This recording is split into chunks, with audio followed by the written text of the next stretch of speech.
হয়েছে তারা অর্ধমিত মানুষ, ছাত্র শুধুমাত্র মতের পার্থক্য। আর রাষ্ট্রীয়ভাবে এই পুলিশ বাহিনীকে যেভাবে সন্ত্রাসী বানানো হয়েছে, আল্লাহর কাছে পুলিশ বাহিনী, পুলিশ সদস্য, রাষ্ট্রের প্রধান, রাষ্ট্রের দায়িত্বে দেওয়া ছিল 100% নিশ্চিত। কারণ কোরআনে আল্লাহ পাক রব্বুল আলামিন বলেছেন প্রত্যেকটা বিষয়ের জবাব এবং প্রশ্নের সমাধান তোমাকে আল্লাহর কাছে দেওয়া লাগবে। ইন্নাস সামা ওয়াল বাসারা ওয়াল ফুআদা কুল্লু উলাইকা কানা আনহু মাসউলা। আল্লাহর নবী বলেছেন কোরআনে কারীমের আয়াতে আল্লাহ পাক রব্বুল আলামিন এটা বলেছেন, ইন্নাস সামআ ওয়াল বাসারা ওয়াল ফুআদা কুল্লু উলাইকা কানা আনহু মাসউলা। আল্লাহ জিজ্ঞেস করবেন, তোমাকে আমি কান দিয়েছিলাম, শ্রবণ শক্তি দিয়েছিলাম, তুমি কি নির্যাতিতদের আর্তনাদ শোনো নাই? তোমার কানে কি তাদের কান্না যায় নাই?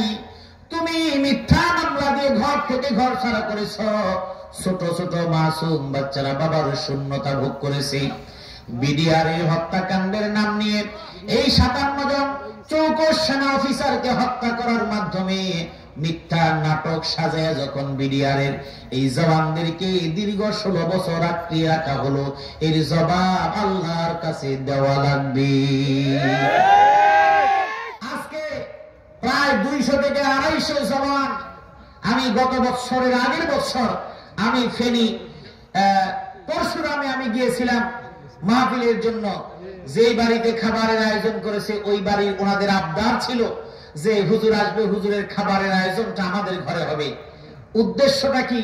তাদের বাড়ির 2 জন বিডিআরের সদস্য, তারা দীর্ঘ 12-13 বছর হয়ে গেছে তারা জেলখানায় নিরপরাধ আসামি হয়ে তারপরে তারা জেলখানায় আছে। তাদের চোখের পানিগুলো এত, তাদের স্ত্রীরা কান্না করেছে, সন্তানেরা কান্না করেছে, ছেলেরা এসে জড়িয়ে ধরে কান্না করে বলেছে, হুজুর আমার বাবার জন্য একটু দোয়া করবেন। ভাই, এটা বললেও তো না বললেও তো এগুলি একজন মানুষের অন্তরের মধ্যে, কখনো মানুষের জন্য এই দুঃখ দেখলে তাদের জন্য দোয়া ছাড়া কেউ থাকতে পারে না। কিন্তু কিভাবে নিজের স্বার্থটাকে টিকিয়ে রাখার জন্য এতগুলো বিডিআর সদস্যদেরকে নিরপরাধ ভাবে তাদেরকে আটকে রাখা হয়েছে। অনেক বিডিআর নওজোয়ান এই জেলখানায় থাকতে থাকতে তারা সেখানে মারাও গিয়েছে। আপনি কয়টা হত্যাকাণ্ডের জবাব আপনি আল্লাহর কাছে দিবেন? আফসোস হয় বাংলাদেশের এই এতগুলো মানুষ এই ধরনের খুনি অনুসরণ করে। এটা ভাবতে অবাক লাগে, চিন্তা করতে অবাক লাগে, এদেরকে মানুষ বলা যায় না। ওখানে কোরআনে বলছেন লাহুম কুলুবুল লা ইয়াফকাহুনা বিহা, তাদের কলব আছে, অন্তর আছে, কিন্তু তাদের উপলব্ধি ক্ষমতা তাদের নাই। ওয়ালাহুম আয়ুনুল লা ইউবসিরুনা বিহা, তাদের চোখ আছে কিন্তু তারা সত্যটাকে দেখে না। একটা নিরপরাধ মানুষকে পিটিয়ে খুন করে ফেলে, কিন্তু তারপরে তাদের কাছে এটা মানবতা মনে হয় না। এর থেকে পাষণ্ড এবং অমানুষ আর হতে পারে না। সুবর্ণচরে এবার মাহফিলে গিয়েছি, আমি সেখানে বললাম এই সুবর্ণচরকে চিনেছি একটা ঘটনাকে কেন্দ্র করে। সারা বাংলাদেশের মানুষ সুবর্ণচরকে চিনেছে একজন মেম্বার কর্তৃক একজন মহিলাকে ধর্ষণ করার কারণে। একজন মেম্বার কর্তৃক একেবারে জনসমক্ষে একজন মহিলাকে নগ্ন করে বেইজ্জতি করার মাধ্যমে এই দেশের মানুষ চিনেছে। দুঃখ, এদেশের মানুষগুলো এমন হয়ে গেছে, একজন সাধারণ মানুষ সে একজন নারীর ইজ্জতের কোনো দাম নাই। যেই দলের মানুষ, যেই দলের সদস্যরা দিনে দুপুরে কিংবা রাতে যেভাবে হোক নারীর ইজ্জত নষ্ট করে, মানুষের সম্মান নষ্ট করে, শুধুমাত্র রাজনৈতিক চিন্তা চেতনার কারণে ওদেরকে মানুষ 2 পায়ের জানোয়ার ছাড়া অন্য কিছু বলার কোনো সুযোগ নাই। আপনি যেভাবেই বলেন না কেন, যেভাবেই চিন্তা করেন না কেন, এর চাইতে ভালো শব্দ দিয়ে বলার কোন সুযোগ আমাদের কাছে নেই। এই নিরপরাধ তরুণ ছেলেদেরকে হত্যা করে তারপরে ভ্যান গাড়িতে তুলে দেওয়া হলো, এরপরে উপর দিয়ে আরেকটা তিরপাল দেওয়া হলো, এরপর আরেকটা স্তর দেওয়া হলো। মানুষের কোনো দাম নাই। এরপরে এই মানুষগুলোকে, এই জীবন্ত মানুষগুলোকে আগুন দিয়ে জ্বালিয়ে ফেলা হলো। নমরুদের চাইতে কোন অংশে কম আমি তো দেখতে পাই না, বরং নমরুদের চাইতে ভয়াবহ। কারণ নমরুদ একজনকে আগুনে নিক্ষেপ করেছিল, ইব্রাহিম আলাইহিস সালামকে। আর এর দোসরেরা একজনকে না, এমন অসংখ্য মানুষকে আগুনে নিক্ষেপ করে তারা ভস্ম করে দিয়েছে।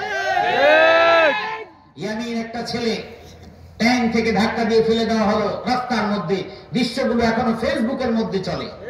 ছেলেটা সেই দিন রোজা রাখা অবস্থায় ছিল, ছেলেটার প্রাণ তখনও ছিল। একেবারে নিথর দেহটাকে ফেলে দিল রাস্তার মধ্যে, এভাবে পড়ে আছে। তারপরও টেনে হিসেবে অন্য জায়গায় নিয়ে গেল।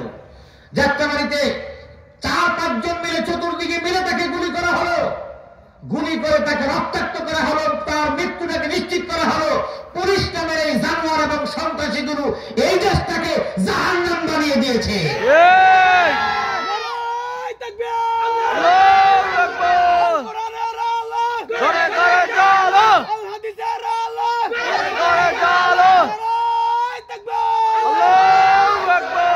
আক্রোশ কেন?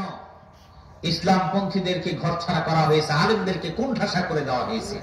এর একটাই মাত্র কারণ, আলেম এবং ইসলামপন্থী মানুষ যদি মাথা চাড়া দিয়ে ওঠে, তাহলে এই জুলুম এবং নিষ্পেষণ এবং এই জালেম তাদের রাষ্ট্র ক্ষমতা দখল করে তারা থাকতে পারবে না।